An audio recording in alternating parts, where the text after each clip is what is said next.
So here's what we're going to do. As you can see, we have hex heads here. So what we're going to do is we are actually going to remove those hex heads. We're not going to reinstall all of them, but we're going to take our inch-long screws and we're going to put them in place and so forth, because we do not want to put our material over this material, okay? Because then looks what happens. Bad. Now we're going to put white on this, but I grabbed black to show you what's going on. Now this material here, again, we're about 50 degrees. Watch this. Oh, we're thinking, not quite there. So as you can see, this is again a good example of why a new door with your newer seals are hospital gown material. You think you're covered, but you're exposed. Look at down here. You're exposed right there. This is new. It's not even following it. Look at that. Yeah. Look at that. Horrible. Snirt's happening. Look at that. The brand new seals.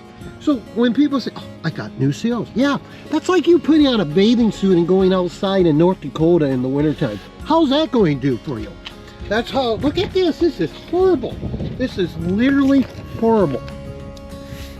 Guess what? Wind blows and Snirt's getting in. So this is what we're going to do. We're going to seal this up. And how we're going to place this is on this one here, because I want this over onto the door.